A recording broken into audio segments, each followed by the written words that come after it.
Hello बच्चों। हम आज करने वाले हैं नेक्स्ट क्वेश्चन हमारा, जो कि अभी हमने 9 क्वेश्चन तक कंप्लीट कर लिए हैं। अब हम क्वेश्चन नंबर 10 को आज कंप्लीट करने वाले हैं। तो चलिए हम देखते हैं जो क्वेश्चन नंबर 10 है वो क्या कह रहा है। तो देखिए, जो क्वेश्चन नंबर 10 है वो आपसे कह रहा है find the rate of interest. तो मैंने आपको हमेशा मैं आपको बोलता हूँ, हर क्वेश्चन में बोलता हूँ कि आपको सबसे पहले क्या करना है, सबसे पहले आपको लिखना है कि आपको फाइंड क्या करना है और गिवन क्या क्या है, यानी कि क्या क्या आपको क्वेश्चन में दिया हुआ है। तो सबसे पहले मैंने पढ़ा find the rate of interest. तो देखिए, फाइंड आउट करना है हमें, क्वेश्चन में पहले ही बता दिया है कि आपको फाइंड आउट क्या करना है। तो हम लिखेंगे फाइंड, हमें क्या करना है, रेट ऑफ इंटरेस्ट, यानी कि हमें आर को क्या करना है, फाइंड आउट करना है। नाउ अब आगे बढ़ेंगे तो क्या है, if a sum of money get doubled in 16 year। ओ थोड़ा सा तो ट्रिकी है, बट नो प्रॉब्लम, बहुत इजी है। इसको हम कैसे करेंगे, देखिए उन्होंने हमें गिवन में क्या क्या है, गिवन में हमें दिया हुआ है, सबसे पहले हम टाइम लिख लेते हैं। Time is 16 year, but time is 16 year. Okay, इसके बाद हम देखेंगे उन्होंने कहा है अगर if a sum of money gets doubled, मतलब अगर कोई भी sum of money, it means अगर आप किसी को कोई लोन देते हो और जब वो आपको रीपे करता है तो वो कितना हो जाता है, वो डबल हो जाता है। सपोज करो आपने मुझे 100 रुपीज दिए और जब मैं आपको उसको रीपे करूंगा तब मेरा जो अमाउंट होगा वो कितना हो जाएगा, 200 हो जाएगा, यानी कि जस्ट उससे डबल हो जाएगा। ओके, तो देखिए इसको कैसे करेंगे, इसको हम करेंगे, हम तो एक काम करते हैं, सपोज करते हैं कि हमारा जो प्रिंसिपल है, प्रिंसिपल को हम क्या कंसीडर करते हैं। अच्छा, इसको ना दो तरीके से सॉल्व करना आपको सिखाएंगे। क्या होता है, कभी कभी आपको एक्स करके भी इस क्वेश्चन को समझाया जाता है और कभी कभी आपके जो टीचर्स होते हैं वो आपको 100 लेट करके भी समझाते हैं। सबसे पहले हम एक्स को लेट करके समझेंगे, फिर इसी के नेक्स्ट क्वेश्चन को हम 100 के तरीके से समझेंगे, ताकि आपको दोनों ही क्वेश्चन आपको समझ आए। चलिए देखिए, हम प्रिंसिपल है तो प्रिंसिपल को हम लेट करते हैं, principal is equal to X rupees. Done, principal कितना है हमारा, एक्स रुपीज है। Okay, no problem. बट उन्होंने बोला है कि आपका जो प्रिंसिपल है, और जब इस प्रिंसिपल को आप extra with the extra sum of money के साथ आप क्या करते हो, रीपे करते हो, इट मींस आप जो अमाउंट हमें वापस करते हो, रीपे करते हो आफ्टर द 16 ईयर, तो इसका जो अमाउंट है वो कैसा हो जाता है, डबल हो जाता है। तो आपने मुझे x रुपए दिए तो ये x डबल होके क्या हो जाएंगे, x में हम एक और x ऐड कर देंगे तो क्या हो जाएगा, हमारा 2x हो जाएगा। तो यानी कि अगर आप मुझे x रुपीस देते हो, लेट करते हैं, ये हमारा क्या है, लेट। ओके, तो मैं यहाँ पे लिख दूंगा लेट। ओके, अगर हम लेट करते हैं कि हमारा प्रिंसिपल, यानी कि हमें आपने जो मुझे सम ऑफ मनी दिया वो x रुपीस है, जब मैं आपको रीपे करूंगा आफ्टर द 16 ईयर तो वो कितना हो जाएगा, कितना हो जाएगा, ओके 2x हो जाएगा। चलिए अब हम इसको सॉल्व करते हैं। तो सॉल्व करने के लिए हमें सबसे पहले पता है कि इसका जो फॉर्मूला होता है वो क्या होता है, रेट ऑफ इंटरेस्ट का। तो रेट ऑफ इंटरेस्ट का मैंने फॉर्मूला आपको बताया हुआ था, रेट ऑफ इंटरेस्ट होता है 100 multiply with the I N. उसके बाद हम क्या करेंगे, उसके बाद हम करेंगे divided by and principal multiply with the time. Okay, चलिए अब हम इसको आगे सॉल्व करते हैं। सॉल्व करने के लिए हमें सारी चीजें दी हुई है, अगर नहीं दी है तो हम उसको ही फाइंड आउट करेंगे। 100 का 100 हमने नोट कर दिया। इंटरेस्ट हमें क्या दिया हुआ है, इंटरेस्ट हम कैसे निकालते हैं, अगेन अब हमें इंटरेस्ट नहीं दिया है तो हम साइड में क्या करेंगे, साइड में हम यहाँ पे इंटरेस्ट निकाल लेंगे। इंटरेस्ट कैसे निकालते हैं, अमाउंट माइनस प्रिंसिपल। तो अमाउंट कितना दिया हुआ है, अमाउंट हमें दिया हुआ है 2x। कितना दिया हुआ है, आप देख सकते हैं अमाउंट कितना दिया हुआ है, 2x दिया हुआ है, और प्रिंसिपल कितना दिया हुआ है, x दिया हुआ है। तो अगर मैं 2x से एक x को माइनस कर दूं, मेरे पास 2x है, और अगर आप मुझसे उसमें से एक x मुझसे वापस ले लेते हो तो मेरे पास कितने बचेंगे, सिर्फ सिंगल x। तो इस तरीके से हम इसको माइनस कर देंगे। तो यहाँ पे हमारा क्या आएगा, i की जगह पे x। ओके, तो इंटरेस्ट हमारा कितना है, x रुपीस है, और प्रिंसिपल क्या है, प्रिंसिपल ऑलरेडी हमने माना हुआ था, वो क्या था हमारा, x था। एंड उसके बाद हम आगे देखेंगे कि टाइम क्या है, 16 ईयर है। तो टाइम यहाँ पे कितना है, टाइम इज 16 ईयर। अब सबसे पहले आप देखिए यहाँ पे जो x है, x से x क्या हो जाता है, कैंसिल हो जाता है। फिर बचा हुआ क्या है, 116। तो हम 2 से इसको अगर कट करते हैं तो 50 टाइम में कट होगा, एंड ये कट होगा 2 8 16। आगे हम कट करेंगे तो ये 4 टाइम में 2 4 8 एंड 25 2 ये आ गया। ओके, तो अब हम इसको सॉल्व करते हैं। अब हमारे पास है 25 डिवाइडेड बाई 4। तो अब हम इसको दो तरीके से, अब देखिए इधर तक तो हमने सॉल्व कर दिया, आपको समझ आ गया होगा ये।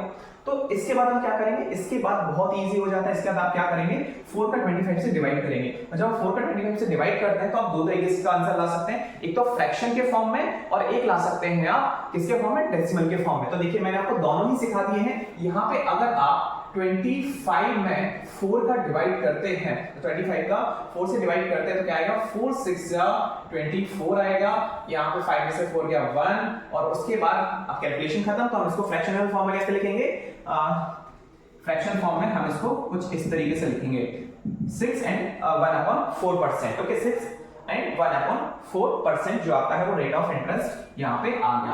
अगर आप इसको डेसिमल फॉर्म में लिखना चाहते हैं तो डेसिमल फॉर्म में कैसे लिखेंगे, अब आप इसी पे क्या करेंगे, इस पे जीरो को बढ़ा देंगे और जीरो को बढ़ाने के बाद क्या करेंगे, यहाँ पे डेसिमल आपको लगाना पड़ेगा, तो 4 2 का क्या हो जाएगा 8 हो जाएगा एंड यहाँ पे बचेगा 2, फिर यहाँ पे डेसिमल के कारण हमने जीरो और बढ़ा दिया तो 4 5 से क्या हो जाएगा 20। आप अपने मन से डिवाइड करके देख सकते हैं, यहाँ पे ये कट हो जाता है तो यहाँ पे हमारे पास जो आंसर आता है वो कितना आता है 6.25%। ठीक है, अगर ये डिवाइड साइन में भी आपको यहाँ पे दिख नहीं रहा होगा तो आप क्या करिएगा, खुद से डिवाइड करिए और आपको ये चीजें समझ आ जाएंगी, बहुत इजी है, आप डिवाइड कर सकते हैं ना। ओके, तो इस तरीके से हम इस क्वेश्चन को कर सकते हैं। तो आपके आंसर मैंने दो तरीके से आपको दे दिए हैं, दोनों को ही आंसर को बॉक्स में बंद कर दिया है। अब चाहे आप इस वाले आंसर को अप्लाई कर सकते हैं, चाहे तो इस आंसर को अप्लाई कर सकते हैं। ओके, इसको नोट कर लीजिए, फिर हम बढ़ते हैं नेक्स्ट क्वेश्चन की तरफ। ओके, तो अभी आप ये नोट करें,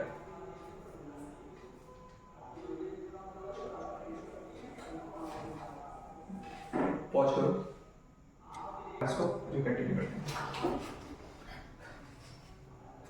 हेलो बच्चों, अभी हमने इसके पहली वीडियो में हमने क्या किया था, हमने क्वेश्चन नंबर 10 का ए समझा था, जिसमें मैंने आपको एक्स को लेट करके आपको क्वेश्चन को समझाया था। मैंने आपसे कहा था कि नेक्स्ट क्वेश्चन में हम जो एक्स की जगह पे हम क्या करेंगे 100 को लेट करेंगे और देखते हैं कि आंसर आता है या नहीं आता है। क्योंकि देखिए कई बार आपके स्कूलों में एक्स को लेट करके भी क्वेश्चन को करवाया जाता है और अदरवाइज कभी कभी आपको लेट किया जाता है कि आप मान लो कि प्रिंसिपल 100 है, तो इस तरीके से भी हम इसको सॉल्व करके देखते हैं। चलिए नेक्स्ट क्वेश्चन की तरफ बढ़ते हैं। बोला गया है सेम क्वेश्चन है, वैसे ही मैं चाहता तो आपको बोल सकता था वर्क के लिए, बट मुझे दूसरे तरीके से करवाना है, इस कारण से मैं आपको करवा रहा हूं। देखिए यहाँ पे आपको क्वेश्चन दिया हुआ है find the rate of interest. Again आपको रेट ऑफ इंटरेस्ट पूछा गया है, तो रेट ऑफ इंटरेस्ट हमें पूछा गया है, फाइंड लिख दिया हमने। If sum of money get doubled in 8 year, time period हमें दे दिया गया है, कितना टाइम पीरियड दिया हुआ है 8 ईयर, तो 8 ईयर हम यहाँ पे लिख देंगे। उसके बाद कह रहा है प्रिंसिपल जो होता है वो गेट डबल हो जाता है। बहुत वेरी इजी, मैंने आपको बोला था ना कि अब हम 100 को लेट करेंगे, तो मान लीजिए प्रिंसिपल हमें दिया हुआ लेट 100 रुपीज। ओके, तो अमाउंट कितना हो जाएगा गेट डबल। ओके, सो कितना 200 रुपीज, दैट्स ऑल। अच्छा, पिछली बार हमने क्या किया था, हमने इस फॉर्मूले में रखा हुआ था, अगेन हम इस फॉर्मूले में रखेंगे, क्या आएगा 100 मल्टीप्लाई, अब इंटरेस्ट दिया हुआ है नहीं दिया हुआ है तो हम क्या करेंगे साइड में इंटरेस्ट को निकाल लेंगे। क्या करेंगे साइड में इंटरेस्ट को निकाल लेंगे। इंटरेस्ट का फॉर्मूला आपको पता होगा, जल्दी बताइए क्या होता है। इंटरेस्ट इज इक्वल टू होता है अमाउंट माइनस प्रिंसिपल। अब अमाउंट माइनस प्रिंसिपल में आप क्या करेंगे, इसको पुट करेंगे, then you get your interest. Okay, तो देखिए अमाउंट कितना दिया हुआ है, अमाउंट आपको दिया हुआ है 200 और प्रिंसिपल आपको कितना दिया हुआ है 100, एंड जब आप इसको सेपरेट करते हैं so you get 100। Okay, so 100 rupees your interest. So हम यहाँ पे 100 इंटरेस्ट की जगह पे भी लिख देंगे। नाउ प्रिंसिपल हमने कितना लेट किया हुआ था, प्रिंसिपल था हमारा already 100 and multiply with the time, so time is 8 year. Okay, इतना आपको समझ आ गया आई होप। ओके, अब हम इसको सॉल्व करते हैं। अगेन क्या होगा 100 से 100 कैंसिल हो जाएगा। अभी हम 2 से कट करेंगे तो 2 4 जा 8, इसको 2 से कट करेंगे तो ये 50 टाइम में कटेगा। अगेन 2 से कट करने वाले हैं भाई तो ये 25 टाइम में कटने वाला है, 2 2 जा 4 एंड 25 नहीं कटेगा। अब क्या बचा हमारे पास, अब हमारे पास बचा हुआ है 25 डिवाइडेड बाय 2। अब अगेन आप इसको दो तरीके से इसके आंसर को लिख सकते हैं। दो तरीके से लिखने के लिए आपको क्या करना पड़ेगा, एक तो आप उसको फ्रैक्शनल फॉर्म में लिख सकते हैं और एक आप उसको डेसिमल फॉर्म में लिख सकते हैं। उसके लिए मैं आपको कई बार बता चुका हूं कि आपको उसको कैसे करना है। आप जनरली क्या करेंगे, आप डिवाइड करेंगे, आपको 25 का 2 से डिवाइड करना है। सो 2 1 जा 2, ओके 2 1 जा 2 आता है 0, 5 को नोट करेंगे, 2 2 जा 4, यहाँ पे 1।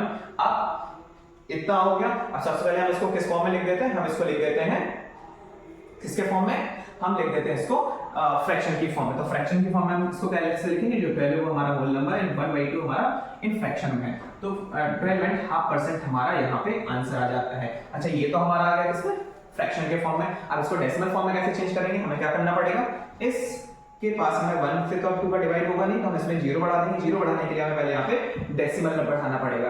अब 2 5 जा 10, तो यहाँ पे हमें 12.5 एंड ये यहाँ पे हमारी पूरा कट हो जाता है। तो आपका जो आंसर आएगा वो क्या आएगा 12.5%।